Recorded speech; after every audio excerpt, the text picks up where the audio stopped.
कि श्री राम बड़ा प्यारा नाम है, भौतिक दृष्टिकोण से भी और आध्यात्मिक दृष्टिकोण से। भौतिक दृष्टिकोण से तो मर्यादा पुरुषोत्तम श्री राम की चर्चा हमने की। अब आध्यात्मिक दृष्टिकोण से जो राम प्यारा शब्द क्यों है, आध्यात्मिक दृष्टिकोण से राम किसे कहा जाता है?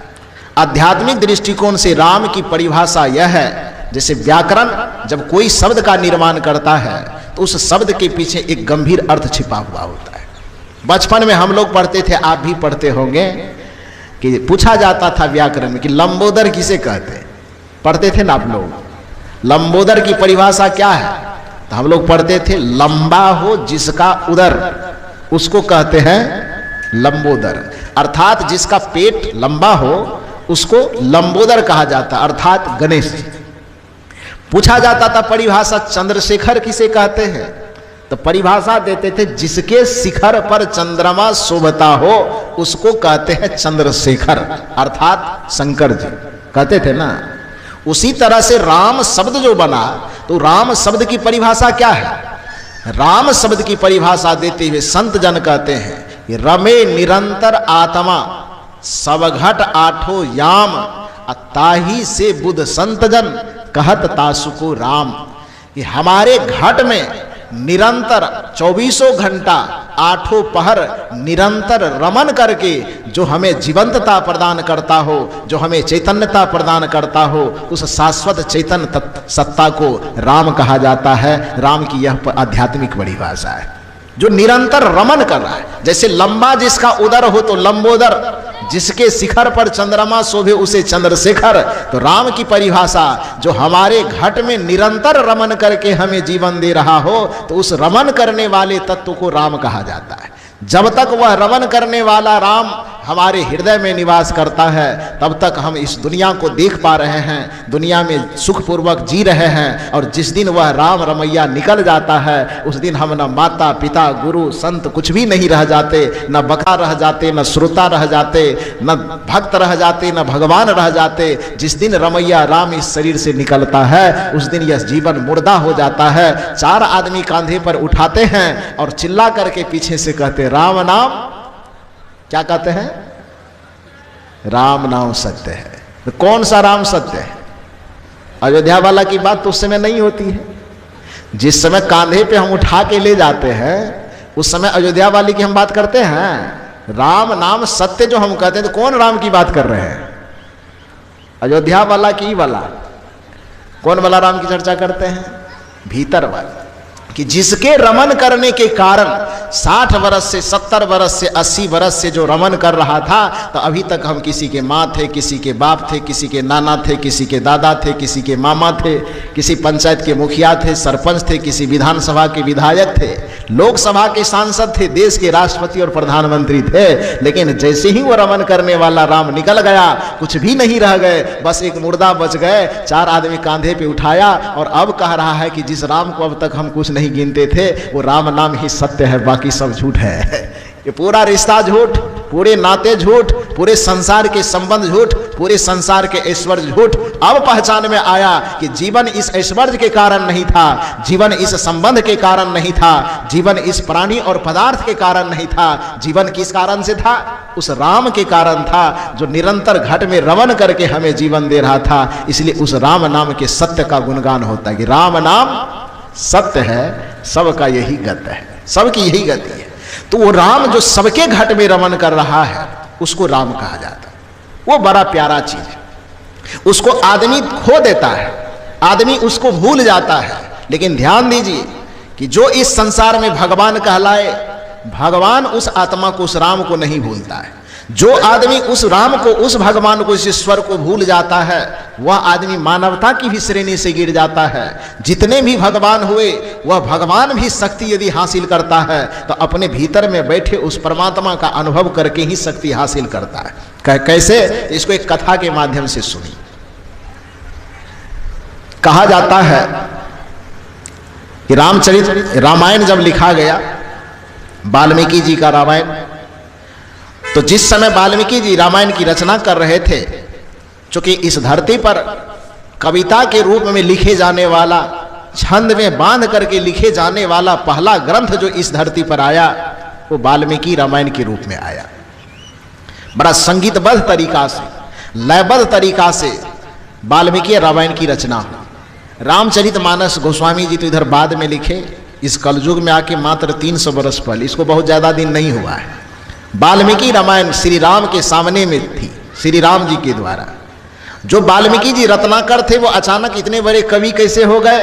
तो कहा यह जाता है कि जैसे श्री कृष्ण ने गीता की उद्घोषणा की थी और व्यास जी ने उसको लिखा था, उसी तरह से वाल्मीकि रामायण के सभी पंक्ति को भगवान शंकर अपने मुंह से बोलते जाते थे और वाल्मीकि जी के मस्तक में वो उफरता जाता था और वाल्मीकि जी उसको लिखते चले जाते थे। तो इसलिए जैसे गीता के लेखक तो व्यास जी माने जाते हैं, लेकिन गीता के जो एक मूल लेखक है वह श्री कृष्ण जी को माना जाता है। उसी तरह से रामायण के जो लेखक वो तो वाल्मीकि जी हैं, लेकिन जो मौखिक लेखक है, मूल लेखक है, वो भगवान शंकर को माना जाता है।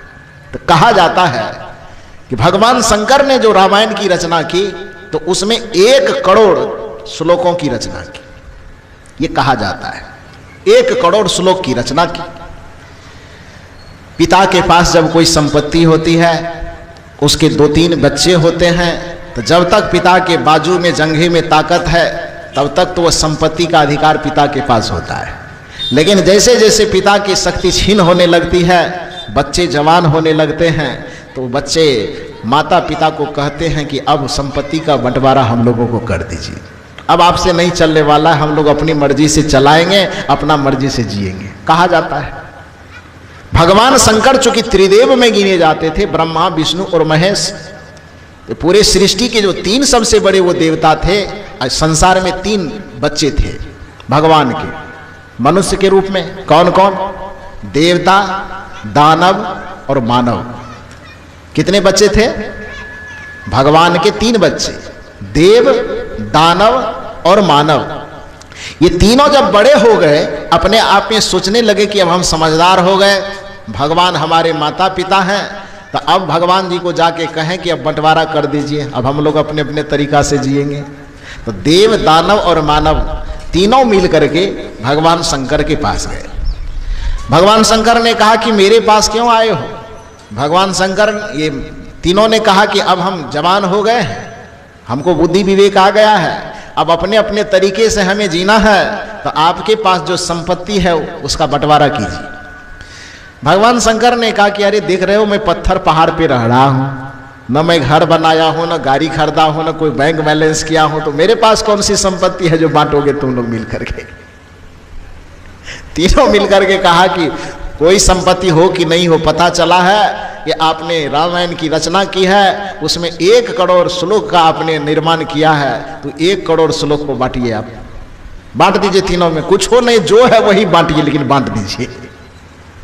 भगवान शंकर ने कहा कि वो लेके करोगे क्या? करेंगे क्या नहीं करेंगे वो बाद में देखा जाएगा, लेकिन बांट दीजिए, बंटवारा कीजिए। तीनों जिद पे अड़ गए, और अड़ने के बाद भगवान शंकर ने कहा ठीक है चलो बांट लो। 3 बच्चे हो तो संपत्ति का हिस्सा 3 भाग में करो, और कुछ थोड़ा बहुत बुढ़बाद लोगों के लिए भी छोड़ दो खाने पीने के लिए। आप लोग पंचायती करते तो ऐसा ही नहीं करते हैं, बच्चे में भी बांट दिया जाता है और बूढ़ा बूढ़ी के लिए भी थोड़ा बहुत छोड़ दिया जाता है, छोड़ा जाता है ना। तो भगवान शंकर ने कहा कि जब बंटवारा करने ही आए हो तो नियम के अनुसार बंटवारा करो, 3 बच्चे हो, 3 में बांट लो, और जो थोड़ा बहुत बचता है वो हमारे पास छोड़ो। तो तीनों ने कहा ठीक है, जब दुनियादारी का यही नियम है तो ये नियम लागू कीजिए। कितना श्लोक बनाए हैं पूछा गया, कहा 1 करोड़ का 3 भाग में बांटिए, तो 33 लाख बंटवारा होगा ना। 1 करोड़ है, 1 करोड़ बने 100 लाख, 100 लाख के 1 करोड़ होता है ना। तो 100 लाख यदि श्लोक की संख्या है, कहा 3 भाग में बांटो, 3 आदमी को बांटो। तो कहा कि 3 आदमी में 33 लाख ले लो, 1 लाख जो बचता है वो हम बुढ़वा सब के लिए, बुढ़वा बुढ़िया के लिए छोड़ दो, यानी हमारे लिए छोड़ दो। 33 लाख तुम ले लो, 33 लाख तुम ले लो, 33 लाख तुम ले लो, 33 99 हो गया। तो 99 में तुम तीनों बांट लो, और 1 लाख जो बचता है वो हमारे पास छोड़ दो। ध्यान दीजिए, गणित है, बढ़िया से सुनिएगा। 1 लाख बच गया अब शंकर जी के पास, 99 लाख का बंटवारा हो गया। कुछ दिन के बाद, एक सप्ताह के बाद फिर तीनों बच्चे देव, दानव और मानव शंकर जी के पास आए और कहा कि हम लोगों में विचार बना है कि जब 33 लाख बांट ही दिए हैं तो 1 लाख आप बचा करके क्या कीजिएगा? वैसे भी आप ऑर्डर दानी है, मरिएगा तो हमारा ही होगा, इसलिए जिंदा रहते रहते बांट दीजिए तो कोई ज्यादा विवाद नहीं होगा। ऐसा पेश में आप लोग फंसेंगे नहीं बंटवारा में फंसते हैं। तो शंकर जी भी इस पेच में फंसे कि 33 लाख जब बांट दिए उसमें कोई मोह ममता नहीं हुई तो 1 लाख रख करके क्या कीजिएगा? इसका भी बंटवारा कीजिए। शंकर जी ने कहा इसको तो रहने दो कम से कम। तीनों ने कहा नहीं रहने देंगे, इसको भी बांट ही दीजिए, आपकी सेवा की जाएगी अलग से। तीनों के जिद करने पर, औढ़रदानी शंकर जी तो है ही, जिद किया तो कहा कोई बात नहीं, चलो अब 1 लाख बचा है, 3 हिस्से में बांटना है तो 33 हजार बांट। 33 हजार 3 भाग में बटा, कितना बट गया? 99,000 बट गया। अब कितना बचा? 1,000 बचा, 1,000 बच गया। शंकर जी ने कहा कि अब 1 लाख से 1,000 पे आ गए, कम से कम इतना तो रहने दो, अब जाओ। फिर लेकर के वो लोग चले गए। कुछ दिन के बाद फिर सप्ताह बीचा, फिर माथा खुजलाते खुजलाते आ गए, भगवान 1,000 रख करके क्या कीजिएगा? 1,000 रख के क्या करना है? उसको भी बांट दीजिए। शंकर जी ने कहा क्यों बंटवाना चाहते हो? उसने कहा कि हम आपके बच्चे ही तो है, आपके जाने के बाद ये भी तो मेरा ही होगा, तो अपने जीते जी इसको बांट दीजिए, क्या दिक्कत है? कहा कोई बात नहीं। शंकर जी कहे ठीक है ये भी बांट लो। अब 1,000 बचा, 3 बच्चे हैं, 3 भाग में बांटना है तो 999 करके, नहीं 1,000 है तो 333 होगा ना, 333 करके बांट दिया। कितना बच गया? 333 करके बांट देगा तो कितना हो गया? 999। 999 कह करके बांट दिया गया। बाकी बचा एक, जो एक तत्व बचा, उस एक तत्व को भगवान शंकर ने कहा कि अब मत बांटो।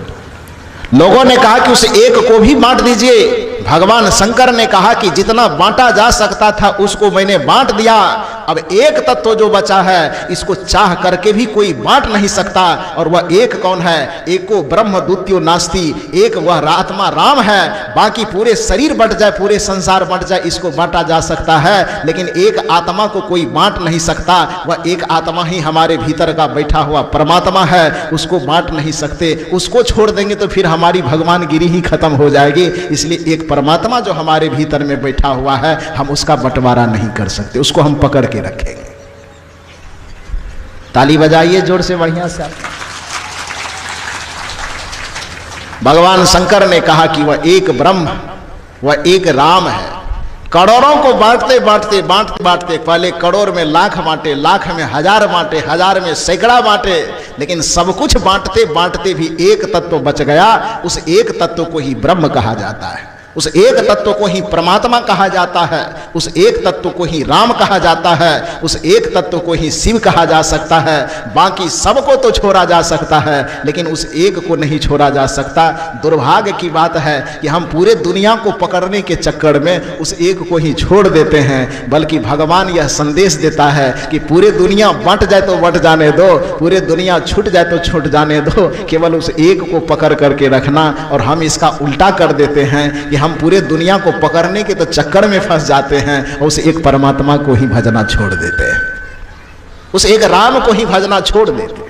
कबीर साहब कहते हैं जब तक उस एक राम का भजन नहीं करोगे तो बहुत, कल भी मैंने कहा था कि बहुत दुख दुख दुख की खानी, तब बची हो जब राम ही जानी। जिस दिन वह राम पकड़ में आ गया, जिस दिन वह राम समझ में आ गया, जिस दिन वह ईश्वर अनुभव में आ गया, उस दिन तुम्हारे जीवन के सर्वविधि दुख का समापन हो जाएगा। तुम्हारा जीवन जन्म मरण के दुखों से पार हो जाएगा। तो मैंने कहा कि आज रामनवमी के शुभ अवसर पर श्री राम के जीवन की चर्चा बड़ा महत्वपूर्ण चर्चा है। राम दोनों ही अर्थ में बड़े महत्वपूर्ण है, भौतिक दृष्टिकोण से भी और आध्यात्मिक दृष्टिकोण से। भौतिक दृष्टिकोण से राम का जीवन जो मर्यादित जीवन है हम लोगों के लिए शिक्षाप्रद प्रेरणाप्रद है। उनके आदर्श जीवन से हम लोगों को जीवन में शिक्षा लेना चाहिए कि एक पिता के साथ पुत्र को कैसा व्यवहार करना चाहिए, एक गुरु के साथ शिष्य को कैसा व्यवहार करना चाहिए, एक भाई के साथ भाई को कैसे व्यवहार करना चाहिए, समाज में रहते हुए सामाजिक जीवन कैसे जीना चाहिए। ये अयोध्यापति श्री राम से ये सीखने की आवश्यकता है और हमें सीखना